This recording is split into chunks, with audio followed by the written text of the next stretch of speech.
Shalom saudara yang dikasih dalam Tuhan. Sukacita bagi saya dapat kembali menyapa setiap umat Tuhan dimanapun Bapak Ibu Saudara berada melalui program Bible and Coffee. Kita bersyukur karena program ini boleh menguatkan banyak orang, menumbuhkan setiap mereka yang bimbang dan membuat iman anak-anak Tuhan bertumbuh.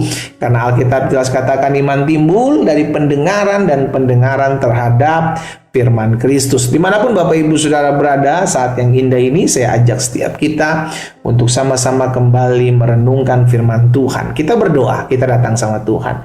Bapak, terima kasih buat hari yang dahsyat, hari yang luar biasa, hari di mana kami mengecap kebaikan Tuhan di negeri orang-orang hidup. Kami bersyukur sebab tangan Tuhan yang tolong kami, tangan Tuhan yang memelihara kami dan menuntun kehidupan kami. Saat yang indah kami kembali merenungkan firman-Mu. Roh Kudus urapi kami dengan roh hikmat dan wahyu sehingga kami mengerti akan kebenaran yang memerdekakan kami. Dalam nama Tuhan Yesus Kristus kami berdoa. Haleluya. Amin. Amin. Puji Tuhan. Saudara dikasih dalam Tuhan, dalam kehidupan kita seringkali kita melihat ada orang-orang yang tidak takut akan Tuhan, tapi hidupnya kelihatannya nyaman gitu ya kan. Hidupnya kayaknya aman gitu. Sehingga akhirnya tidak sedikit anak-anak Tuhan mulai membandingkan dirinya dengan orang-orang yang tersebut. Orang-orang yang tidak takut Tuhan tapi kehidupannya kelihatan diberkati. Ya, orang-orang yang tidak mempedulikan agama tapi kelihatannya hidupnya kayak aman-aman aja. Kita mulai membandingkan diri. Sehingga akhirnya kita mulai berkata, "Udah enak banget dia ya. Dia hidup nggak pernah ibadah, dia nggak pernah cari Tuhan, berdoa aja nggak pernah. Tapi kayaknya apa yang dikerjakan tuh berhasil aja." Saudara dikasih dalam Tuhan, bukan cuma kita ternyata yang pernah berpikir seperti itu. Ternyata Daud pun pernah berpikir seperti itu. Tercatat dalam Mazmur 37 ayat 1 sampai dengan ayat yang ketiga. Kita lihat sama-sama. Dari Daud, "Jangan marah karena orang yang berbuat jahat, jangan iri hati kepada orang yang berbuat curang. Sebab mereka segera lisut seperti rumput dan layu seperti tumbuh-tumbuhan hijau." Ayat 3, "Percayalah kepada Tuhan dan lakukanlah yang baik. Diamlah di negeri dan berlakulah setia." Jadi Daud ternyata sudah dikasih dalam Tuhan. Kalau kita baca terus di ayat pasal 37 Mazmur ini, itu hampir kayak jealous dengan orang-orang seperti ini gitu loh saudara. Demikian pula bukan hanya Daud, Asaf pun seperti itu. Dan itu tercatat dalam Mazmur 73. Saudara dikasih dalam Tuhan, kita orang benar melihat gitu kan, kok keadaannya kayak begini gitu ya. Kita yang udah hidup sungguh-sungguh sama Tuhan, kita yang udah hidup takut akan Tuhan, kok kayaknya Tuhan gak tolong kita. Usaha juga mandek, kayaknya ada masalah terus, susah juga. Kok tapi orang-orang yang gak pernah ibadah, orang-orang yang hidupnya curang, orang-orang yang hidupnya nyusahin orang, kok kelihatannya kayaknya diberkati, hidupnya enak, tenang. Raja Daud maupun Asaf mempertanyakan hal itu kepada Tuhan, tapi Tuhan singkapkan sehingga akhirnya mulai punya statement. Dia tahu bahwa kebenaran itu sudah dikasih dalam Tuhan. Orang-orang yang berbuat curang, orang-orang jahat, orang-orang keji, orang-orang fasik terlihat seakan-akan sukses. Terlihat seakan-akan diberkati, terlihat seperti tumbuhan hijau gitu, kalau tumbuhan subur gitu saudara. Tapi Daud bilang di ayat 2 tadi, mereka akan segera lisut dan mereka akan segera layu. Nggak lama gitu loh, kehidupan mereka untuk terlihat seperti itu nggak lama. Bahkan kalau saudara nanti baca di Ayub pasal 20, wah itu jelas saudara. Bagaimana orang-orang jahat, orang-orang fasik yang terlihat hidupnya kayaknya diberkati banget, hidupnya sukses, hidupnya luar biasa. Itu nggak lama. Karena apa? Karena Tuhan akan berperkara dalam hidup mereka. Kita lihat sedikit dari bagian Ayub 4 ayat 20, ayat 4 dan ayat 6. Ayub pasal 20 ayat 4 sampai dengan ayat 6. Dengar baik. "Belumkah engkau mengetahui semuanya itu sejak dahulu kala, sejak manusia ditempatkan di bumi, bahwa sorak-sorai orang fasik hanya sebentar."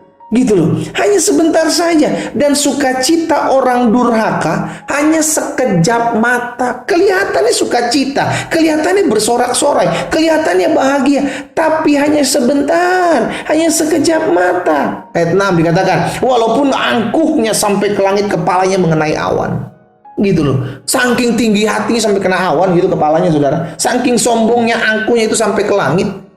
Tapi orang-orang yang seperti ini, yang fasik, yang tidak takut akan Tuhan, itu walaupun terlihat sukses, terlihat bersorak-sorai, terlihat gembira, terlihat bersukacita, itu gak lama, sebentar. Ya, intinya begini saudara, saya ajak setiap kita anak-anak Tuhan, engkau kalau mulai membandingkan dirimu dengan orang yang tidak takut akan Tuhan, engkau akan kehilangan kesetiaan, engkau akan berlaku tidak setia, engkau akan berubah setia.